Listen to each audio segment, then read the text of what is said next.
So you're a dog owner here in Spartanburg and you're looking for the right trainer. Well, you've come to the right place. We're about to walk through everything you need to know to find that perfect professional to help you and your dog live your best lives together.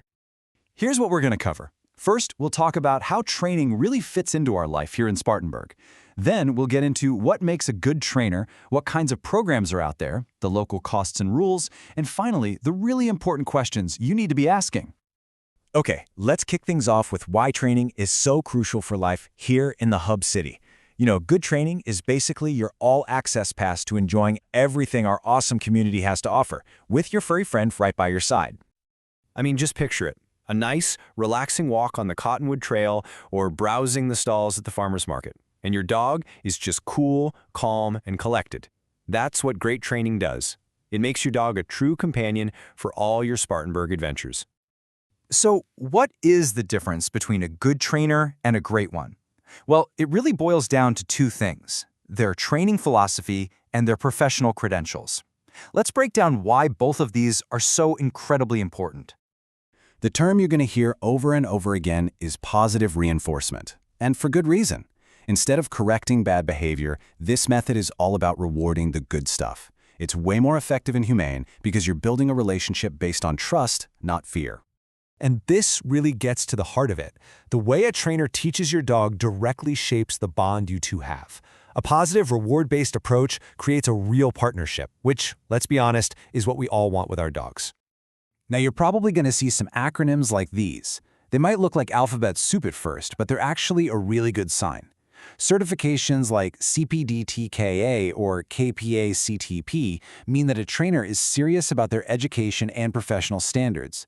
And if you're dealing with more complex issues, something like a CBC-CKA tells you they have specialized expertise.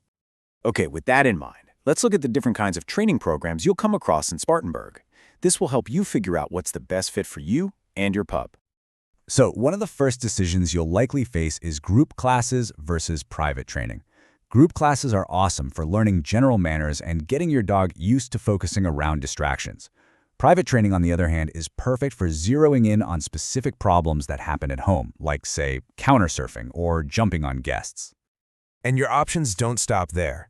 You might also see board and train programs, which are really intensive and can be great for a reset. Of course, there are puppy classes, which are absolutely essential for getting a young dog started off on the right paw. And for more complex issues like fear or reactivity, you'll want to look for behavior modification programs. All right, let's talk about the practical side of things. It helps to have a clear idea of what to budget for training and to know the local rules we all need to follow as responsible dog owners here in Spartanburg. So, looking at the costs, a 6-week group class is usually the most budget-friendly way to go. Private lessons will cost more per hour, but you're getting that one-on-one attention. And then the biggest investment is typically a board and train program. Just remember, these prices can vary based on the trainer's experience and what's included. Now, for a really important local rule. Here in Spartanburg County, we have a leash law that applies to all public areas. This isn't just a suggestion, it's a rule that keeps everyone, and every dog, safe and comfortable.